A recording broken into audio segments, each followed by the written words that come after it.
The easiest way to learn who someone really is, I once heard, is to watch what they do when they think nobody is looking. At the time I thought it sounded cynical.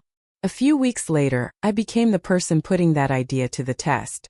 My name is Evelyn Carter. At 49 years old, I own more homes than I could comfortably live in, led a company worth billions of dollars, and had everything most people spend their lives chasing. Yet trust was something I seemed to have less of every year. The problem was not success. The problem was what success attracted. Over the years I had watched employees lie, managers manipulate situations, and people smile to my face while quietly calculating what they could gain from me. Every disappointment made me more careful. Every betrayal made me more distant. Eventually, skepticism became a habit. That was how Sophie Bennett entered my life. Sophie worked as a maid at my primary estate outside Chicago. Unlike many employees, she never tried to impress me. She never lingered in hopes of conversation. She never asked for favors. Most days, she quietly completed her work and disappeared before anyone noticed she had been there. If I passed her in the hallway, she offered a polite smile and immediately returned her attention to whatever task she was handling.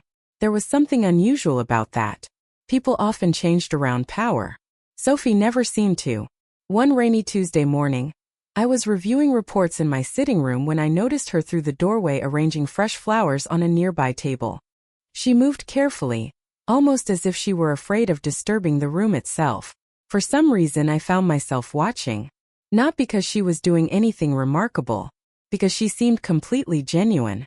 The thought irritated me. Genuine was exactly the sort of conclusion that led to disappointment. By the end of the week, curiosity had replaced irritation. I began noticing small things. Sophie always greeted staff members by name. She stayed late to help co-workers without being asked. She treated everyone with the same quiet kindness whether they were executives, gardeners, or kitchen staff. It looked authentic. The problem was that appearances could be misleading. I knew that better than anyone. One Saturday morning, I made a decision that would have seemed ridiculous if anyone else had suggested it. I arranged my schedule so the house would remain unusually quiet during Sophie's cleaning shift. Then I settled onto a sofa in the library with a blanket draped across me and closed my eyes. Officially, I was resting. Unofficially, I was conducting an experiment. The plan was simple. Sophie would enter believing I was asleep. If people revealed their true character when they thought nobody was watching, then perhaps I would finally discover who she really was. Minutes later, I heard the library door open softly. Footsteps crossed the room. The faint sound of cleaning supplies followed. I kept my breathing slow and steady. Sophie had no idea I was awake. And as I listened to her moving quietly through the room, I had absolutely no idea that whatever happened next was about to change far more than my opinion of her. For the first few minutes, nothing unusual happened.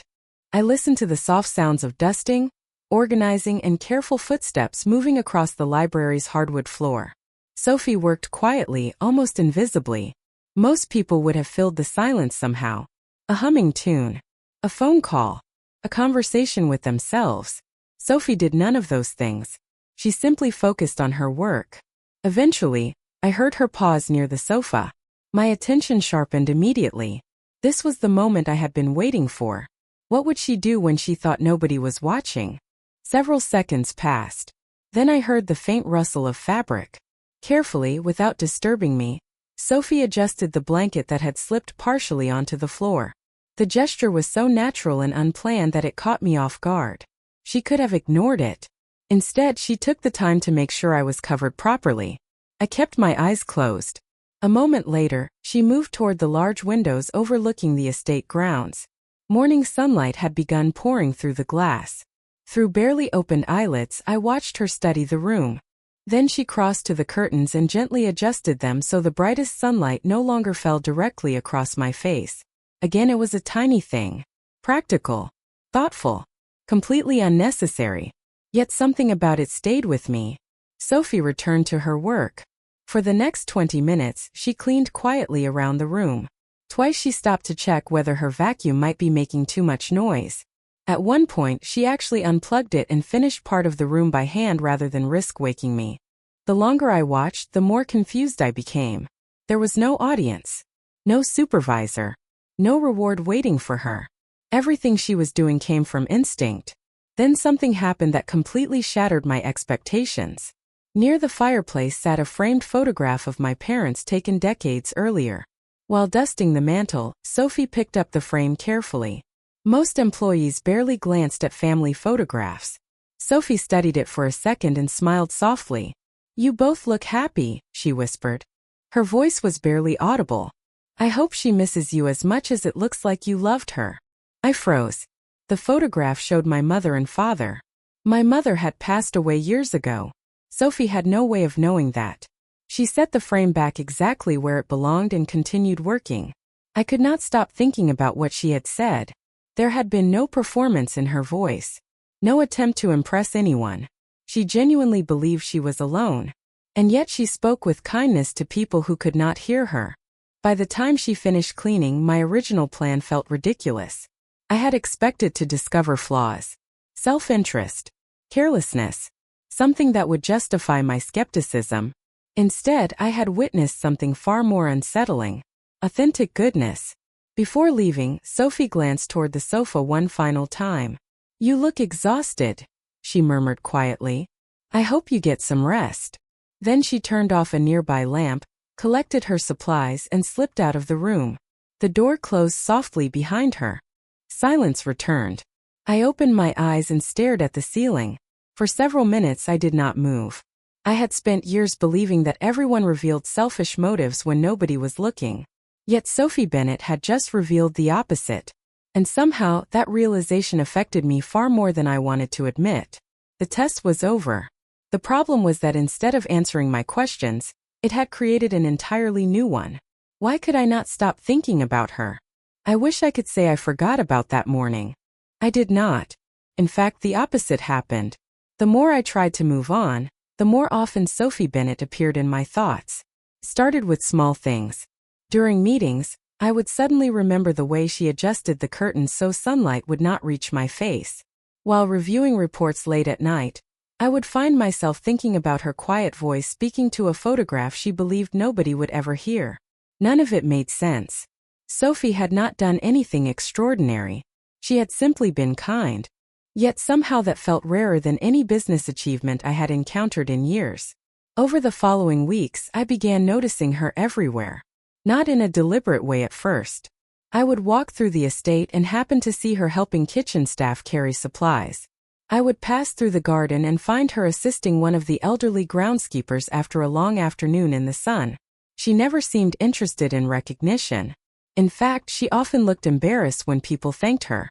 The more I observed, the more curious I became. One morning, I entered the breakfast room earlier than usual and found Sophie arranging flowers in a crystal vase near the windows. She immediately stepped back when she saw me. "Good morning, Miss Carter." "Good morning, Sophie." She nodded politely and prepared to leave. Normally that would have been the end of the interaction. Instead, I heard myself asking a question. "Do you always arrive this early?" Sophie looked surprised. "Most days." "Why?" She hesitated. "The flowers last longer when they are arranged before direct sunlight reaches the room." The answer was simple. Practical. Somehow I wanted the conversation to continue.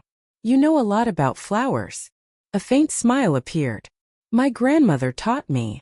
For a few minutes we talked. Nothing important. Gardens. Weather. Her grandmother's small farm in Wisconsin. Yet when she eventually left the room, I realized something unusual had happened. I had enjoyed myself. That realization was more unsettling than I cared to admit. A few days later, I invited several staff members to lunch as part of a routine appreciation program. Sophie happened to be among them. Throughout the meal, she spoke very little. She listened far more than she talked. But whenever she did speak, people paid attention. Not because she was loud, because she was thoughtful. At one point, a discussion about family heirlooms emerged. One employee mentioned restoring an old watch that had belonged to his grandfather. The conversation triggered an unexpected memory. "My family used to have a silver pocket watch," I said casually. Several people looked interested. "Used to?" someone asked. I nodded. "I sold it years ago." The statement came automatically. I never cared much for it. Sophie glanced toward me briefly before returning her attention to lunch. The moment passed quickly. Nobody seemed particularly interested. Yet for reasons I could not explain, I remembered the look on Sophie's face. Later that afternoon, I found myself replaying the entire conversation. The silver pocket watch had belonged to my mother. Most people assumed it was valuable because of its age. The truth was that its value had always been personal. Still, I pushed the thought away and returned to work. The days continued. So did my growing fascination with Sophie. Eventually, I stopped pretending it was merely curiosity. I looked forward to seeing her. I noticed when she was absent. I found excuses to walk through areas of the estate where she happened to be working. The realization should have alarmed me. Instead, it made me strangely happy. For the first time in years, someone had entered my life without wanting anything from me. And although I did not understand where those feelings might lead, I knew one thing with absolute certainty. The test I designed to learn about Sophie Bennett had succeeded. The problem was that I had learned far more about myself than I ever intended. The strange thing about growing close to someone is that it rarely happens during dramatic moments. It happens through repetition. Small conversations, familiar routines, tiny details that slowly become important. That was exactly what happened with Sophie and me. By the beginning of summer, our interactions had become a regular part of my day. If I walked through the gardens, I expected to see her tending flowers near the stone pathways. If I entered the breakfast room early enough, there was a good chance she would already be there arranging fresh bouquets. The estate itself had not changed. Yet somehow it felt different. Warmer.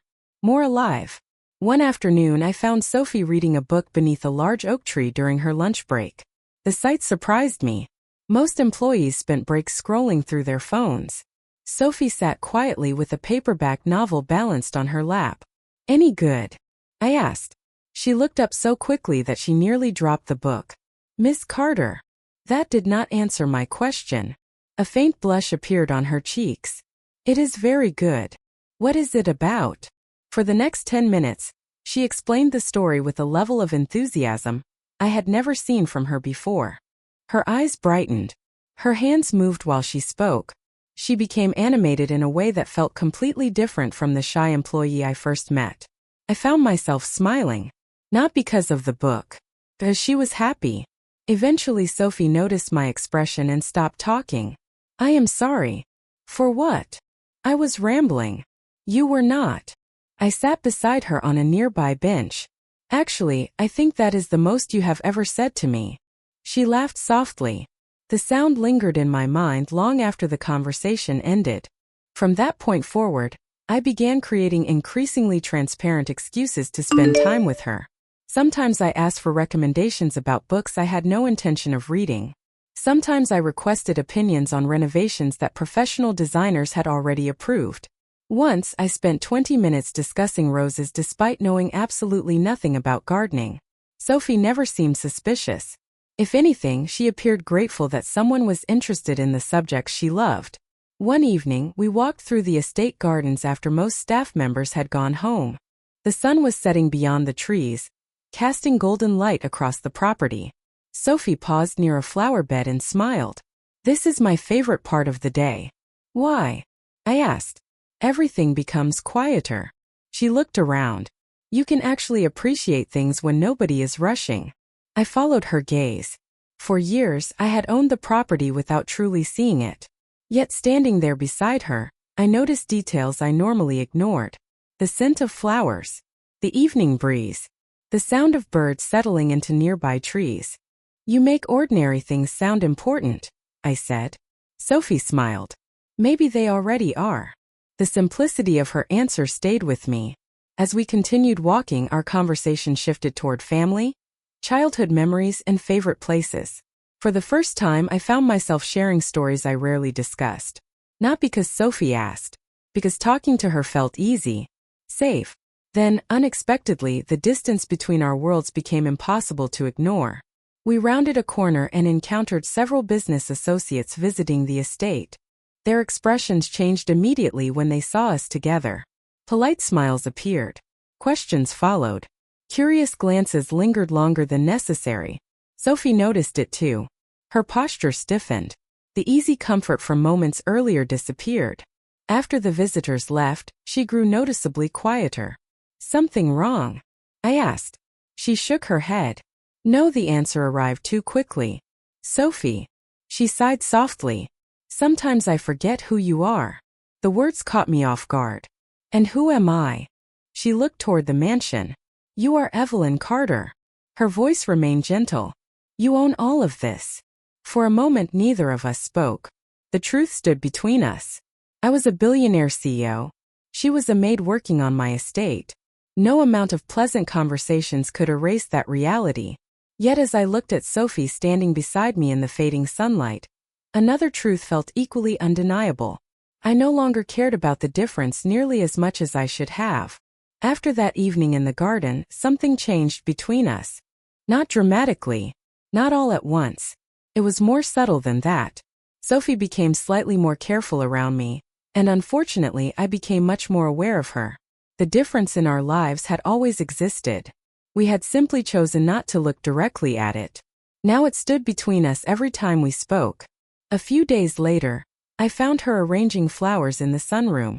Normally she would have greeted me with an easy smile. This time she seemed distracted. Everything all right? I asked. Of course. The answer arrived politely. Too politely. I leaned against the doorway. You know, I have learned that people usually say that right before admitting something is wrong. A small laugh escaped her. Maybe I am just busy. Maybe. She returned her attention to the flowers. The conversation faded. As I watched her work, an uncomfortable realization settled over me. Sophie was creating distance. Not because she disliked me, because she was trying to protect herself. The thought bothered me far more than it should have. Over the following week, the pattern continued. She remained kind, professional, friendly. Yet there was a caution in her behavior that had not existed before. She no longer lingered after conversations. She politely declined invitations to walk through the gardens. Twice she claimed to be too busy when I suggested coffee. None of it was rude. All of it was intentional. One afternoon, I finally decided to stop pretending not to notice. I found Sophie in the greenhouse watering plants near the back wall. Sunlight filtered through the glass ceiling above us. Are you avoiding me? I asked. The question surprised her enough that she nearly dropped the watering can. What? You heard me. Sophie looked away. For several seconds she said nothing. Then she sighed softly. I think I forgot something. What? Where I belong. The words landed harder than I expected. Sophie. She shook her head. Please do not misunderstand. Her voice remained gentle. You have been incredibly kind to me. Then what is the problem? She looked around the greenhouse before finally meeting my eyes.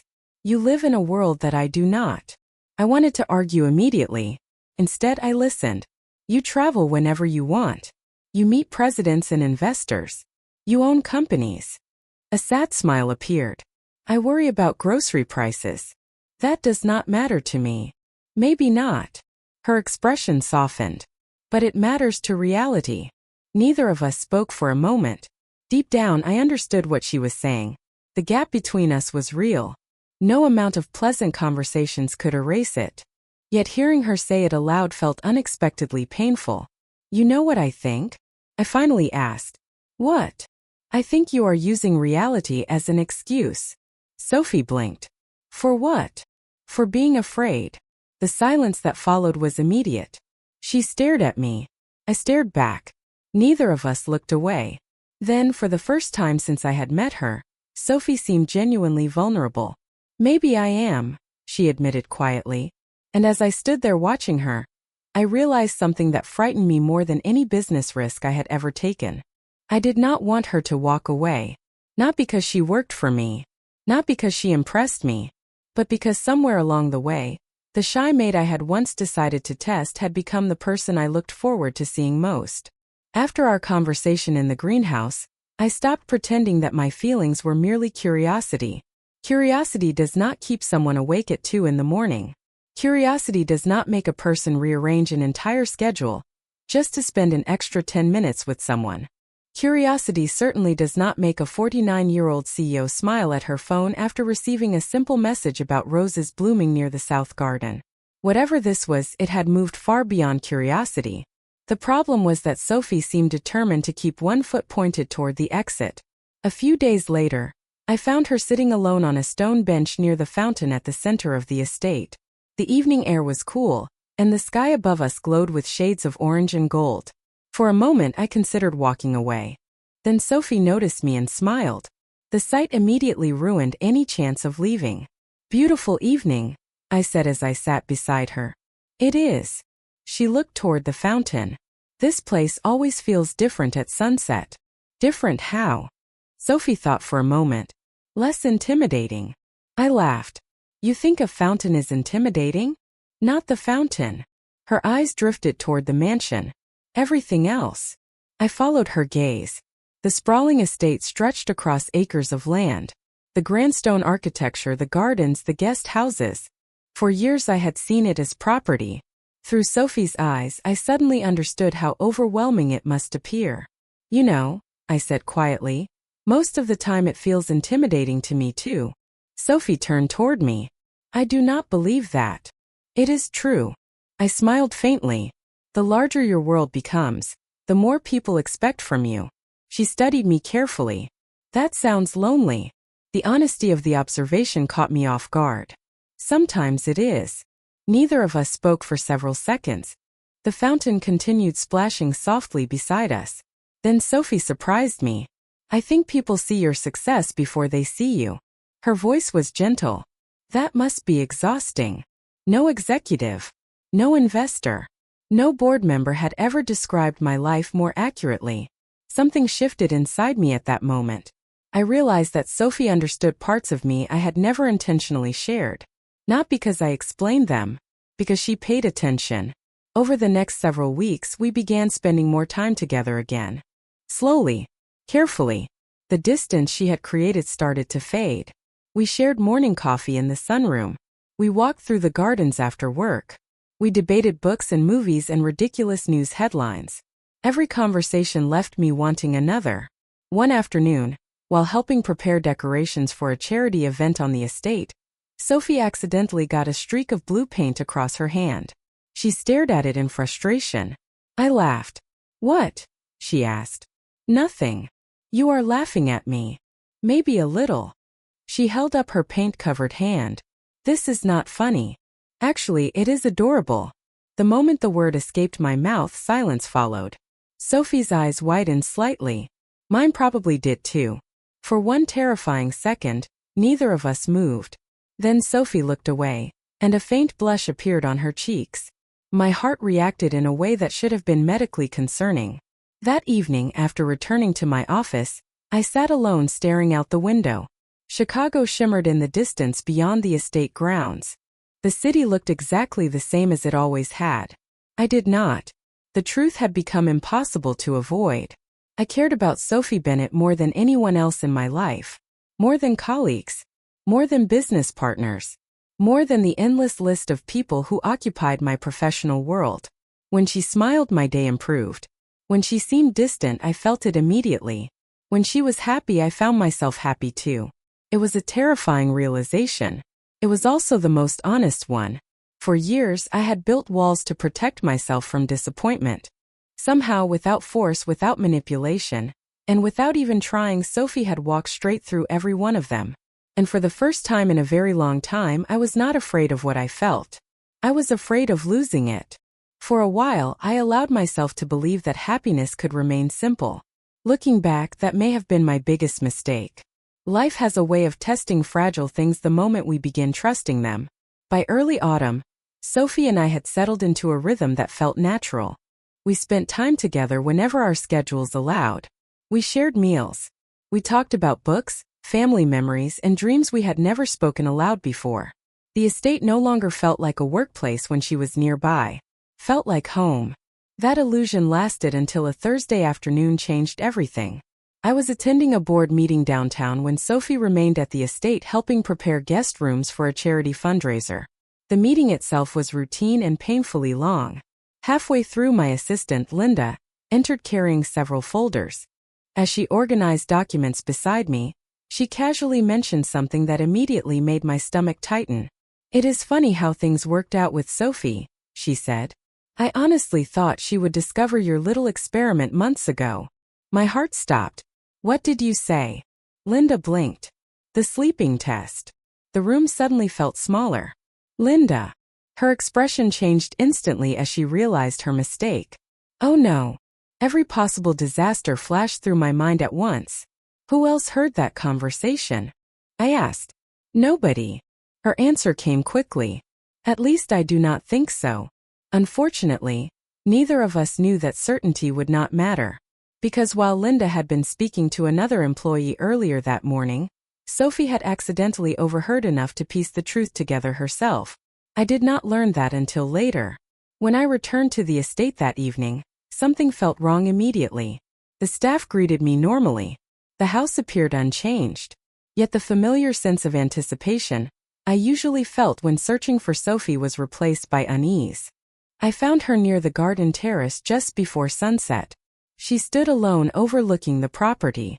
Her posture seemed rigid, distant. The moment she turned toward me, I knew. Sophie. Her expression revealed nothing. Good evening, Miss Carter. The formality hit me like a physical blow.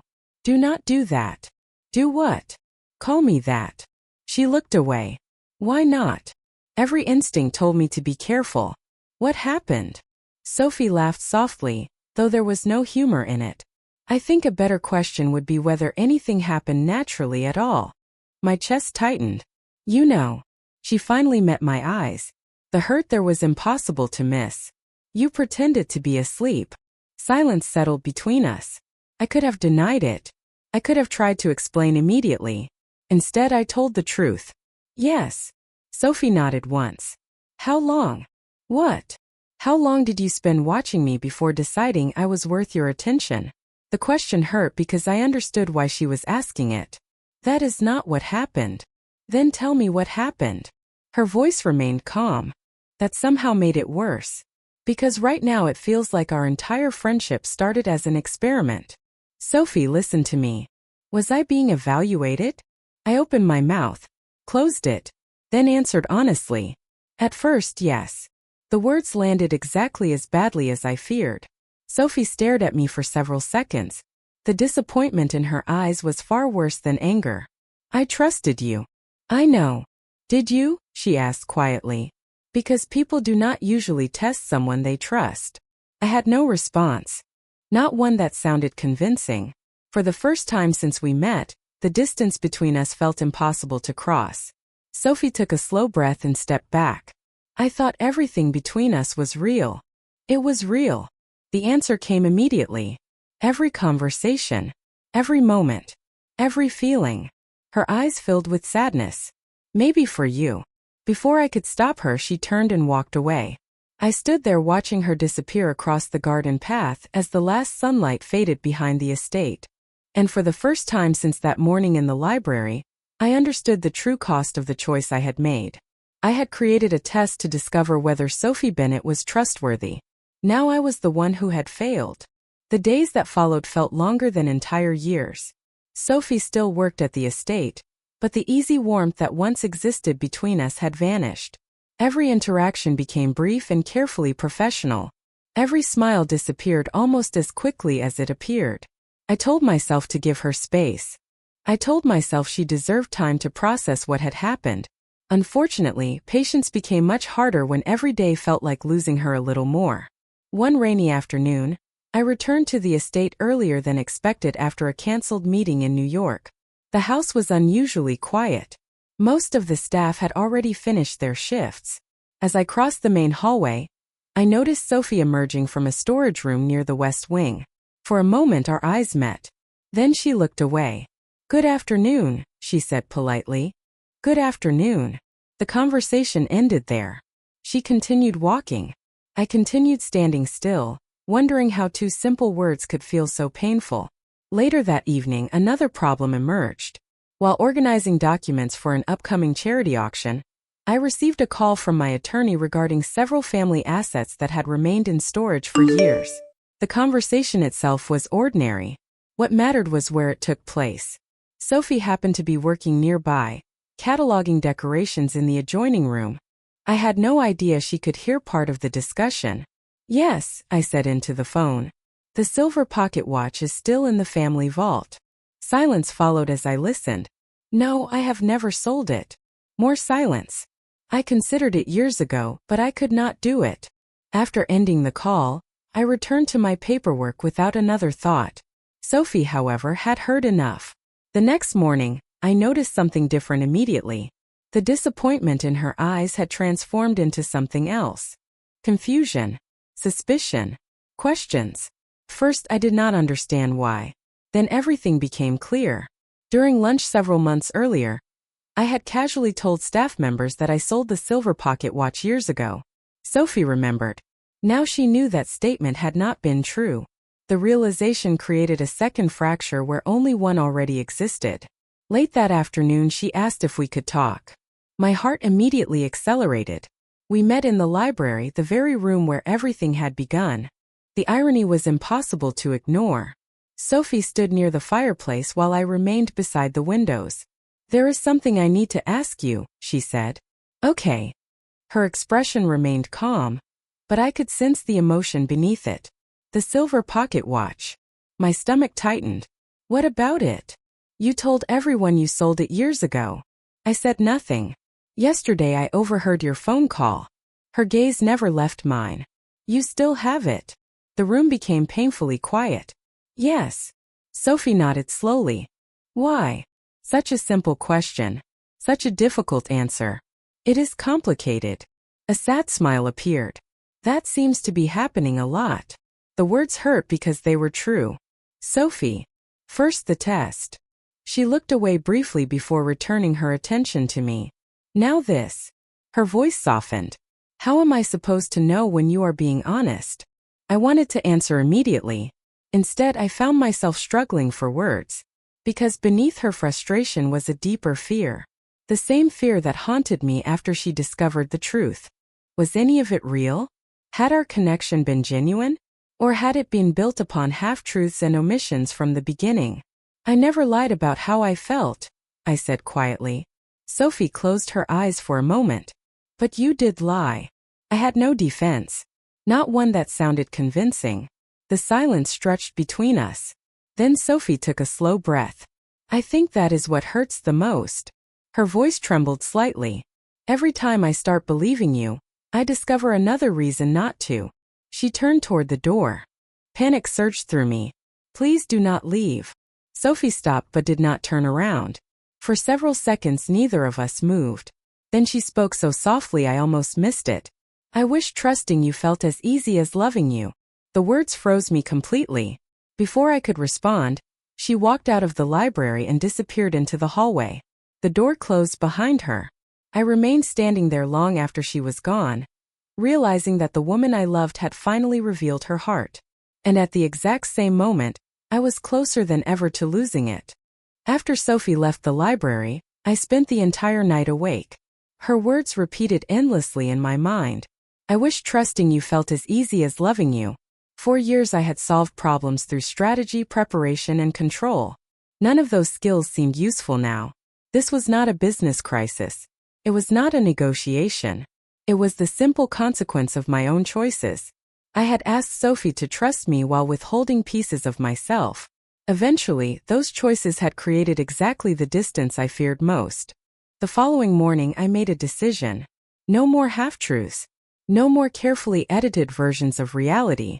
If there was any chance of saving what existed between us, I would have to give Sophie something I rarely gave anyone. Complete honesty. That afternoon, I asked her to meet me in the sunroom overlooking the gardens. To my surprise, she agreed. When she arrived, sunlight poured through the glass walls, illuminating the flowers she had arranged countless times before. For a moment, neither of us spoke. Then I placed a small wooden box on the table between us. Sophie looked at it. What is this? The answer. Slowly I opened the lid. Inside rested the silver pocket watch. The same one I claimed to have sold years earlier. Sophie stared at it silently. You were right, I said. I never sold it. Her eyes lifted toward mine. Why? I took a deep breath. Because it belonged to my mother. The words felt strangely difficult despite their simplicity.